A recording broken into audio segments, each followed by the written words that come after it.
Assalamualaikum warahmatullahi wabarakatuh. Perkenalkan, nama saya Alvina dengan NPM 2140704031. Saya akan membahas tentang adaptasi psikologi pada masa nifas. Apa sih masa nifas itu? Jadi, masa nifas atau masa puerperium adalah masa setelah persalinan selesai sampai 6 minggu atau 42 hari. Selama masa nifas, organ reproduksi secara perlahan akan mengalami perubahan seperti keadaan sebelum hamil. Perubahan organ reproduksi ini disebut dengan involusi atau kembalinya uterus ke dalam keadaan sebelum hamil setelah melahirkan. Masa nifas dibagi menjadi 3 periode. Yang pertama, puerperium dini, yaitu kepulihan di mana ibu telah diperbolehkan berdiri dan berjalan-jalan. Di dalam agama Islam, dianggap telah bersih dan boleh bekerja setelah 40 hari. Kemudian yang kedua, puerperium intermedial, yaitu kepulihan menyeluruh alat-alat genitalia yang lamanya sekitar 6-8 minggu. Kemudian yang ketiga, remote puerperium adalah waktu yang diperlukan untuk pulih dan sehat sempurna, terutama bila selama hamil atau waktu persalinan mempunyai komplikasi. Waktu untuk sehat sempurna bisa berminggu-minggu, bulan, atau tahun. Adaptasi psikologis pada masa nifas. Adaptasi psikologis pada masa nifas merupakan proses adaptasi dari seorang ibu nifas, di mana pada saat ini ibu akan lebih sensitif dalam segala hal, terutama yang berkaitan dengan dirinya serta bayinya. Faktor-faktor yang mempengaruhi suksesnya masa transisi ke masa menjadi orang tua pada masa postpartum, yaitu respon dan dukungan dari keluarga dan teman.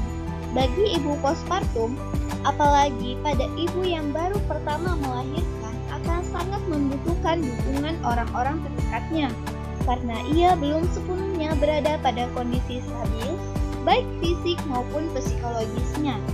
Kemudian, hubungan antara pengalaman melahirkan dan harapan serta aspirasi.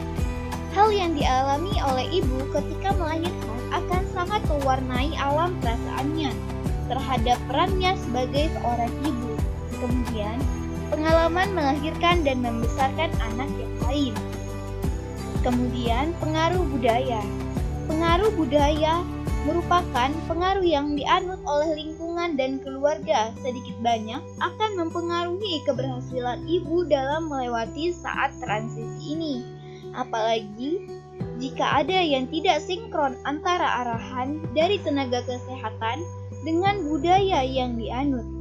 Dalam hal ini, bidan harus bijaksana dalam menyikapi, namun tidak mengurangi kualitas asuhan yang harus diberikan. Fase-fase adaptasi selama masa nifas ada 3. Yang pertama, fase taking in. Fase taking in ini yaitu periode ketergantungan, berlangsung dari hari pertama sampai hari kedua setelah melahirkan. Kemudian yang kedua, fase taking hold, yaitu periode aktif yang berlangsung selama 3-10 hari setelah melahirkan. Kemudian yang ketiga, fase letting go, yaitu periode menerima tanggung jawab akan peran barunya. Fase ini berlangsung selama 10 hari setelah melahirkan, di mana ibu sudah mulai menyesuaikan diri dengan ketergantungan bayinya. Selanjutnya, kita akan membahas lebih lanjut mengenai 3 fase-fase adaptasi ini.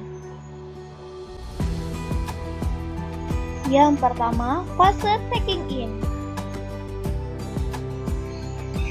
Pada fase ini, ibu akan lebih terfokus pada dirinya sendiri.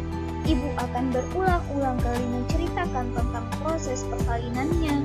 ibu perlu menceritakan tentang kondisi dirinya sendiri. Kelelahan membuat ibu menjadi mudah tersinggung. Kemudian ibu sangat membutuhkan istirahat untuk memulihkan kekuatan fisiknya. Tugas bidan menghadapi ibu pada fase taking in ini adalah: yang pertama, menumbuhkan semangat dan sikap percaya diri ibu. Yang kedua, mengajarkan ibu untuk bersabar menghadapi berbagai ketidaknyamanan fisik yang ia rasakan. Kemudian yang ketiga, mengajarkan ibu merawat bayi. Yang keempat, mengajarkan ibu untuk mau mengasuh bayinya. Dan yang kelima, mengajarkan ibu untuk bersikap terbuka dan mau berkomunikasi dengan orang lain. Yang kedua, fase taking hold. Fase ini berlangsung selama 3-10 hari setelah melahirkan. Kemudian pada fase ini ibu mulai tertarik merawat bayinya. Fase ini juga ibu dapat diberikan pendidikan kesehatan tentang perawatan bayi dan mempraktekkan dengan pengawasan, seperti menyusui dengan benar atau menyendawakan bayi. Kemudian, reinforcement positif dapat diberikan pada ibu supaya ibu dapat meningkatkan kemampuan dalam merawat bayinya.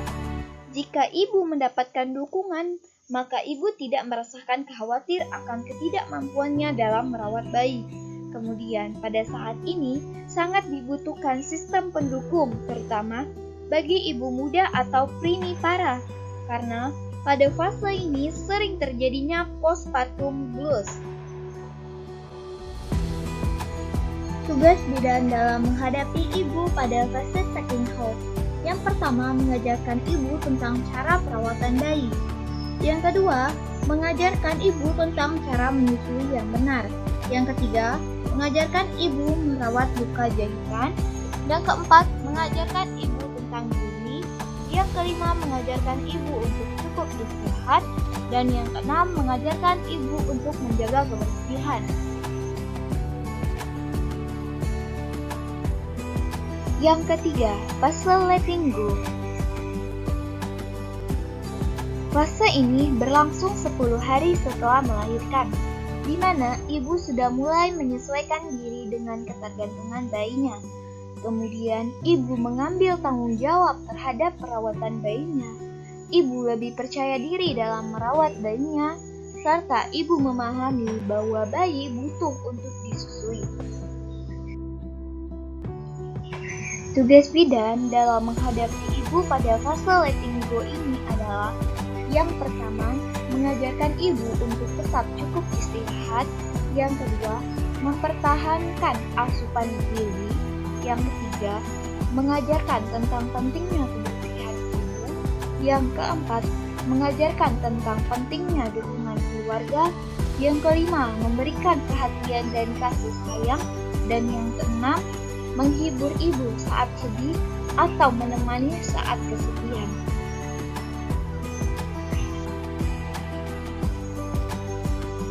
Ada banyak perubahan emosi pada ibu nifas, tetapi perubahan-perubahan ini tidak terjadi pada semua ibu. Yang pertama, ada perubahan perasaan yang kontraindikatif dan bertentangan, mulai dari kepuasan, kegembiraan, kebahagiaan, hingga kelelahan, ketidakberdayaan, dan kekecewaan.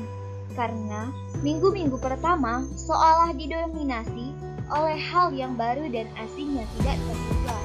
Yang kedua, kelegaan. Syukurlah, semua telah berakhir.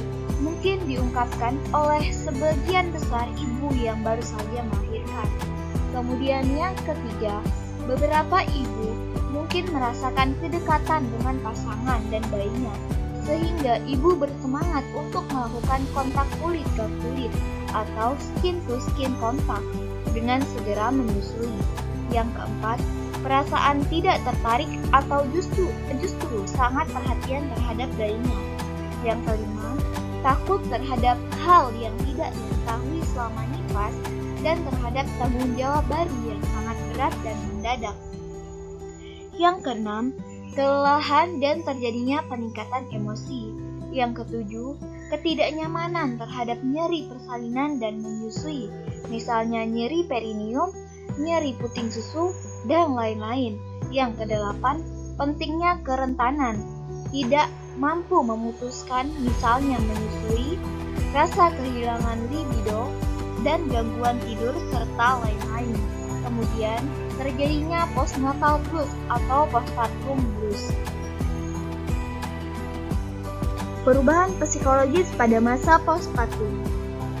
Yang pertama, postpartum blues, yaitu sindrom gangguan mood atau efek ringan sementara yang sering tidak diperdulikan oleh ibu postpartum dan keluarga. Baby blues sering tampak dalam minggu pertama setelah persalinan dan memuncak pada hari ketiga sampai kelima dan menyerang dalam rentan waktu 14 hari terhitung setelah persalinan. Gejalanya seperti kelelahan sering membuat ibu tidak mampu mengurus diri sendiri, merasa mudah tersinggung, mudah marah, mudah sedih, dan cemas. Kemudian, depresi postpartum. Depresi pasca persalinan atau sindrom gangguan mental ringan yang mulai terjadi pada hari ketiga pasca persalinan dan berlangsung sampai berminggu-minggu atau berbulan-bulan.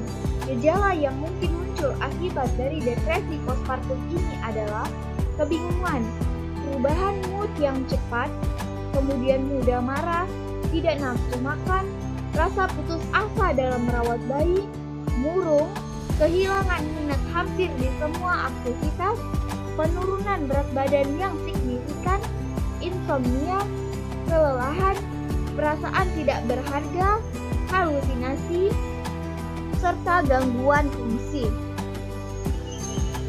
Kemudian yang terakhir, depresi psikosis. Psikosis merupakan sindrom postpartum yang sangat jarang terjadi dan dianggap sebagai gangguan jiwa yang paling berat dan dramatis yang terjadi pada periode postpartum. Psikosis biasanya terjadi dalam minggu pertama postpartum dan jarang terjadi sebelum 3 hari postpartum dan kebanyakan terjadi sebelum 16 hari postpartum.